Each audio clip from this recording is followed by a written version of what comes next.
So guys, we're on the eve of the release of Post Scriptum Chapter 2 Plan Jaune, and well, today in a special creator event, I actually got to check it out.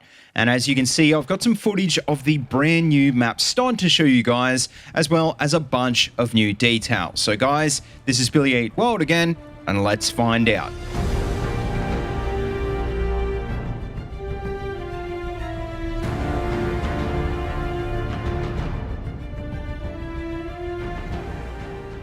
Alright guys, welcome to the video, and just before we start, I just want to give a quick thanks to the devs because they've actually given me a few more codes to give away. And so as always, I'll be giving away at least one code in every post-scriptum video that I make over the next couple of weeks.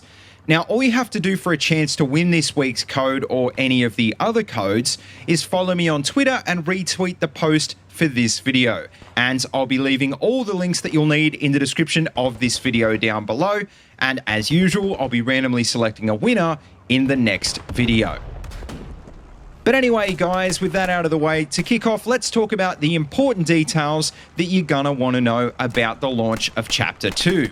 And, well, we've covered a lot of this in the last few videos, but just to bring you up to speed, in this update, we're going to be getting 2 new maps and 2 new factions. We're getting the French map called Stonne, which, as I said, you can see here, as well as another one set in Belgium called Jaune, and one more coming at a later date. And like I said, we're also going to be getting the 1940 French and German factions to suit, plus a whole bunch of early war weapons and gear. Now, all of this, except for the third map, which we still don't have any details on yet, is all going to be coming out tomorrow, the 9th of January. And to coincide with this, we're also going to be getting a free weekend, and the game is also going to be on sale on Steam for 25% off, all the way up to the 13th of January. Now, we don't know exactly what time the update is going to be releasing. The devs still haven't given us that info yet, but I'd probably be guessing sometime later on in the day.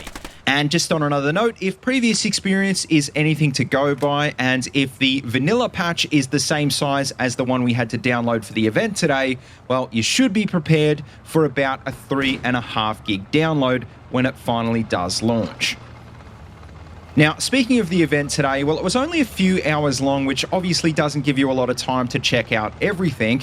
And look, I'll be back in the next few days with a more solid review, but what I did want to give you guys today was at least a few first impressions of Stonne. Now, in a nutshell, basically Stonne is a small French village, and as you can see from the tactical map here, the destroyed town is the feature of the middle objectives. And as you can see, the French start way over on the eastern side, and the Germans are down to the southwest, and the cap points are all little villages located along the main road. Now, as you can see in this footage, really there's 2 main types of gameplay on this map. You've either got urban CQB in the villages, or you've got super long-range engagements in the fields on either side, which basically means that the majority of the action is a bit more linear, and it seems to stay up near the road, which I've got to say gives you a bit more flexibility to pull off flanks.